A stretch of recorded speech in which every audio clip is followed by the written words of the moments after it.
Welcome back to Hockey Talks. I'm Carl, that's Dave here. Tonight, we're going to dive into some hockey again, which we normally do on this program. Joseph Woll makes his NHL debut tonight for the Leafs. Whoop, whoop. Which, this is the first start of the season. Not too far into the season yet, but the backup, Anthony Stolarz, has been playing really, really good for the Leafs. He's made some outstanding saves and has kept the Leafs in the game, even though the record kind of shows that they're not having a hot start that they probably wanted. Yeah. But Anthony Stolarz is still playing an amazing goaltending for him. But now that Joseph Woll is back in, do you think it's the right move to start him? Or do you think he should... I was going to ask you that question. Here's the thing. It's very early in the season, and although they're playing well with their current goaltender, for one, it's great that he's playing well, but also, as a second point, I guess, you want to bring in another goaltender to make sure that the competition is still there, but also, you don't want nobody to get burned out. It's like, let's let him rest, for a little bit. If he's playing so great, when they put him back in, he's going to play great again. Mm-hmm. What's the problem with trying some other goalies? Oh, right? Yeah. And then you also got to think about Woll, for example, right? Like, you don't want him to be sitting on the side the entire time. Mm-hmm. It's like, no, give him some ice time too. Maybe this is like a future kind of Boston setup where you have those two goaltenders that mixed up. Yeah. Woll, I think, was supposed to be initially, they're supposed to be their starter, right? Yeah. And Stolarz is supposed to be the backup, but since Woll got injured, Stolarz has been taking the place, and he's played really well. You wouldn't think that it would be, if you take him out of the game now to put, I get Woll as your starter. But if you keep him,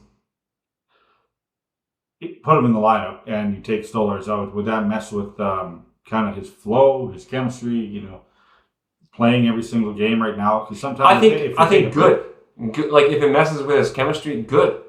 That's what you have to deal with that stuff. Absolutely, right? Yeah. Even though you're playing good, if you get taken out and it messes with you a little bit, if anything, it's going to make you come back stronger. Yep. Right? Oh. Or maybe it makes it more competitive. And I get the point of, you could think of this as a bad thing to do, because why break something why try and fix something that's not broken? Yeah. But at the same time, you got to remember, there's a new coach that's coming in. Maybe he's trying different combinations. And at the end of the day, if we can have two killer goalies that are working together over top of competing, that's that would be great as well. But yeah. I think it's early enough in the season. You got to try things like this. Yeah.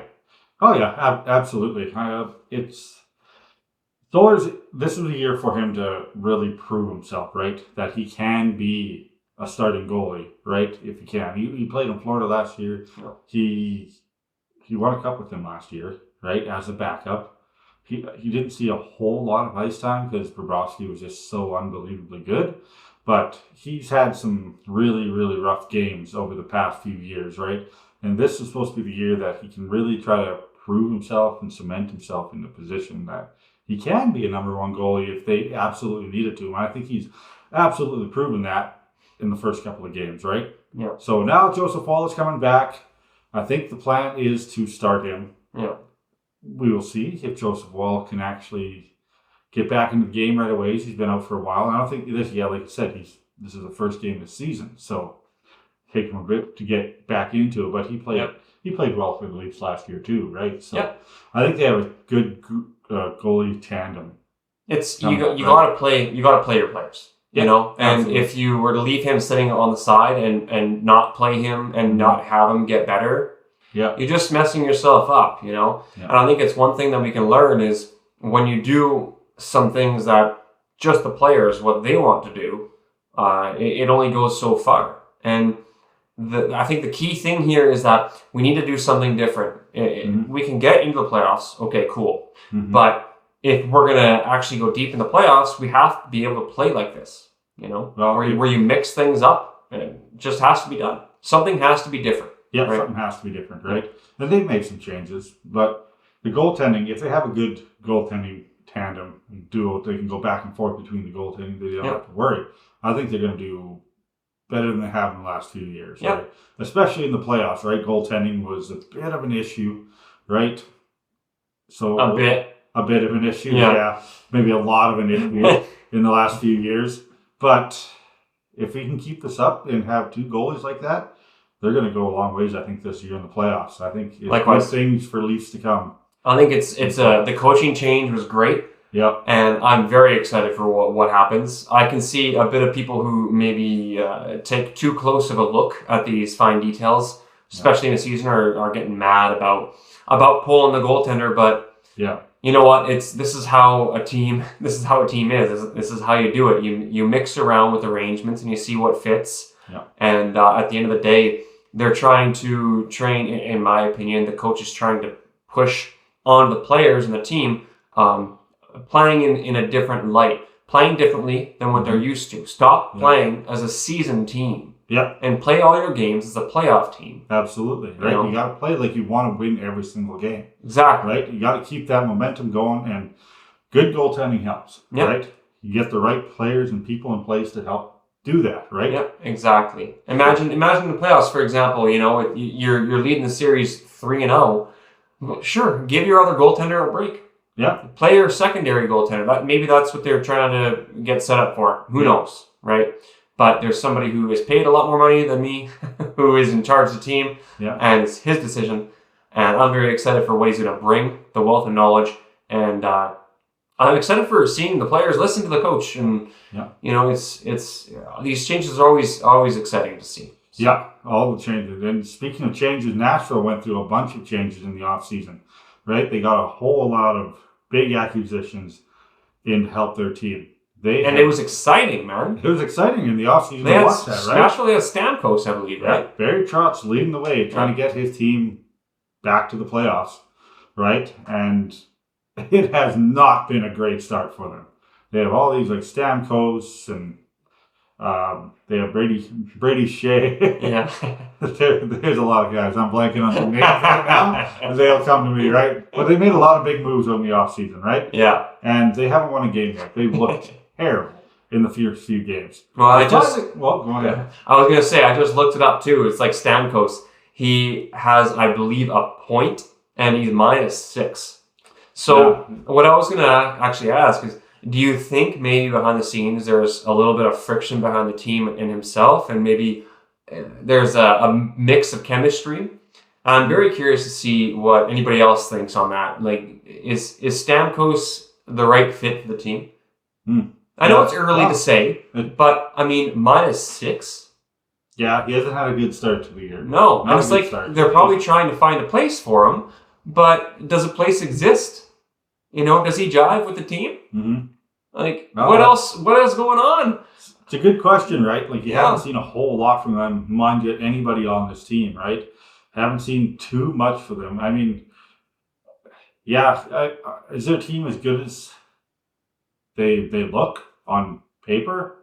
Like, I mean... Or is it too early to tell? Because speaking of just the Leafs barely, Yeah. We know how it is. You know, your first 10 games is extremely rough, and then you bounce back and you go on a nice little winning streak, and everything's all good. Yeah. So I think seems like it's too early to tell, but part of me is thinking that the chemistry thing and him being able to play alongside others, you know, is maybe going a little sideways. I think they will find it yet. I mean, they're gonna have to. They have a very, very good team on paper, right? On paper, right? It's different once they actually start playing together. And so far, they have not found the rhythm. But they did get their first win the other night. Yeah, okay. They did finally get a win. Yeah. So maybe they're on the right step, and maybe they're finding the groove. I think they will. Yet, their talent is too good to not, right? Too good to not do anything like this. Yeah. But they got their first win. Hopefully they can stay on track. It'd be fun to watch this team do really well. It would be. Right? With all those stars on it. Absolutely. Barry Trotz. Yeah, you got to love the guy, right? He's been through many playoff experiences, right, with multiple different teams, the Islanders, right? And, well, it'd be fun to see what he can all put together and how he arranges everything to get them to where they're going to go. But I think they will get there. Yeah. I think they will get to the playoffs. It's just going to take a little bit to gel, right? A little bit, yeah. A little bit. All these stars come together. It's never easy. You gelling? You gelling? I'm not gelling. I'm so gelling. Wow. Dr. Scholes. Yeah. Well, there you go, Dr. Scholes. We're not sponsored. We're not at all. Speaking of money, though, I got a question for you. Sure. What percentage of the hockey game is in play, has commercials, and has stoppages? Okay. What percentage is hockey, commercials, and stoppages? Yeah. Let's say, well, it'll have to be probably 64% hockey. Okay. And then what percentage stoppages? We're going to go with a 10% in stoppages. Okay. And then 26. 26 other. Well, believe it or not, somebody actually did all this math and did a cool little video of it. In play for a hockey game, 39%. Wow. Stoppages, 29%. And commercials is 32%. So a third of a hockey game is commercials, even though it's like slash intermission. So, it's 2 intermissions. That's including intermission per game. Yeah, commercials slash intermissions because they show commercials through, which isn't quite the same as like NFL or any of the other major sports. But it's still kind of surprising to look at. Like out of a hockey game, just less than 40% was in play, which is pretty interesting. And then the last 4 players, I've seen this one too. The last 4 players in the NHL that are visorless. Can you name even one of them? It's really hard. Visorless? Yeah. Elias Pettersson. Nope. No, he's not. No, well, it didn't say. It wasn't on there. Yeah. Oh, it did actually say. I can name them here. So Ryan O'Reilly. Doesn't have visor? He goes visorless. Yeah. Yeah. Okay. And then Zach Bogosian or Bogosian. Bogosian. Bogosian. Yeah. Bogosian. I don't know. Jamie Benn. Okay. And Ryan Reeves. Oh, Ryan Reeves. Yeah. You could have probably expected that one. Yeah. Fighter in there. Yeah. But no, it's pretty interesting to see, for one thing, how much, the NHL is putting commercials throughout their games. And like I said, you even compare it to NFL, it might be completely nothing, but it's still quite a bit. And then how there's all these safety things for wearing a visor, but some players just like to play Gordie Howe style. There's only 4 in the NHL. That's what I think so. Wow. Yeah, so. I can believe it. Yeah. I can believe it. Could you imagine playing old school where nobody had face masks? The goaltenders just wearing a piece of wood on their head. Well, it's crazy when they didn't play. The goalies didn't play with masks and nothing, right?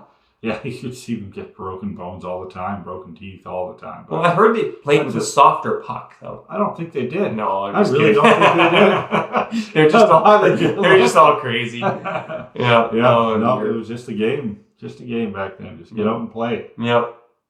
Yeah, that's all they did. Yeah. Yeah, now it's a lot of safety stuff, which is fine. But it kind of safe. But it kind of makes you think. It's like, well, maybe some players should worry a little bit less about their safety and focus a little bit more on playing, and they would get more wins.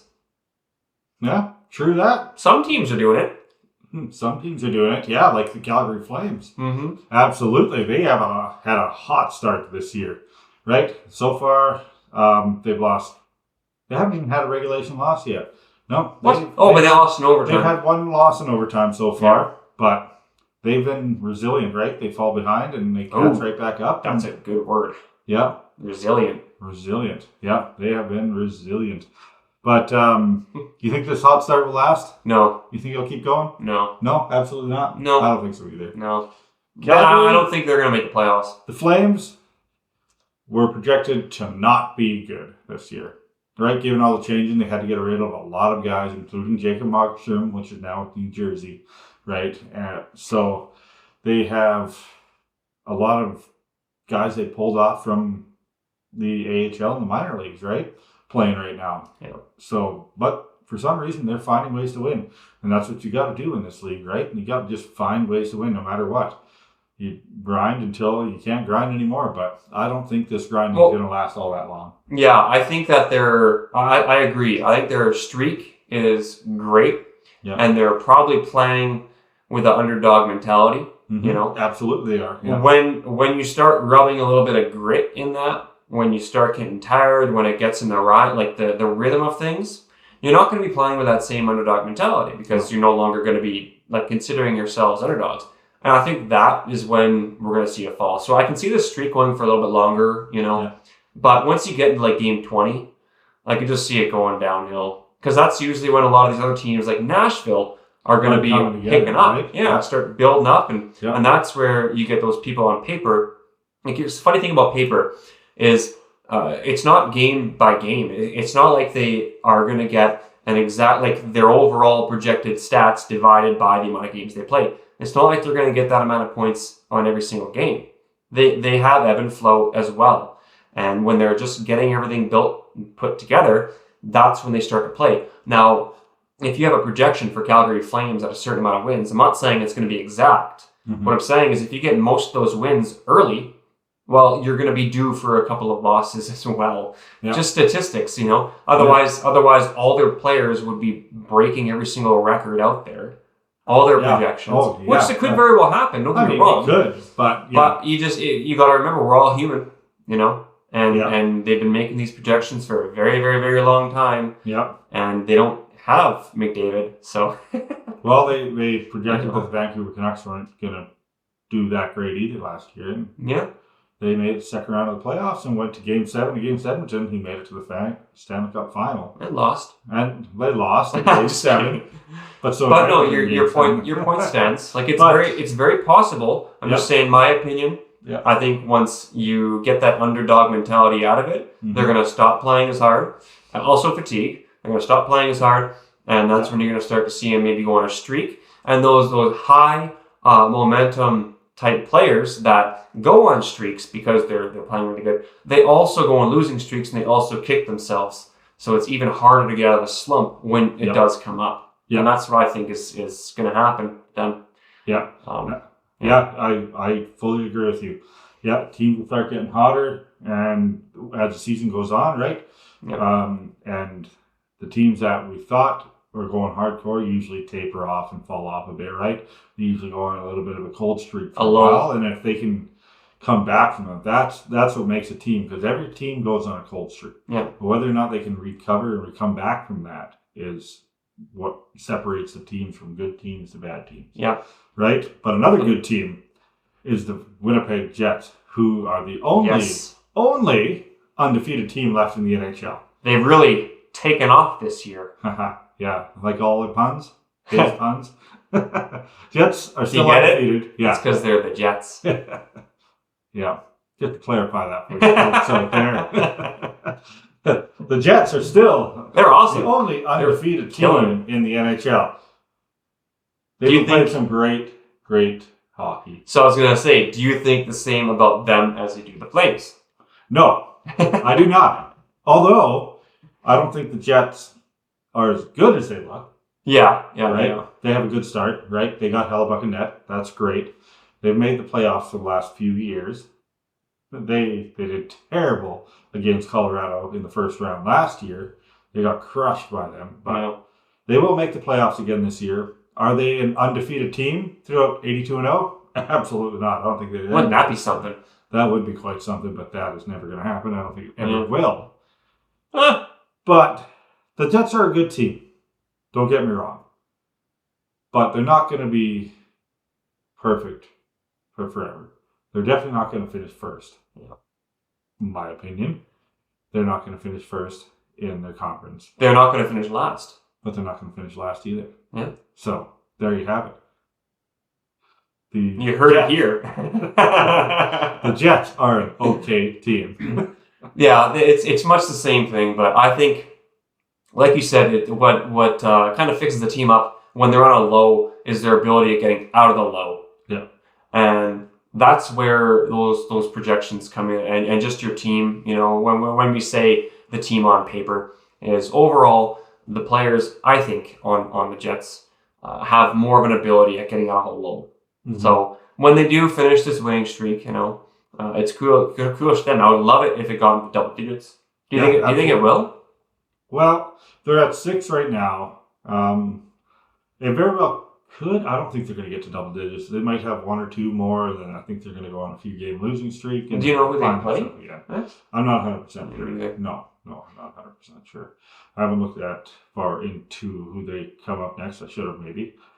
But For now, they're playing some pretty good hockey, and Hellebuck is playing amazing. Yeah. Right? So we'll see how long it lasts, see if their goal scorers. Kyle Connors, man.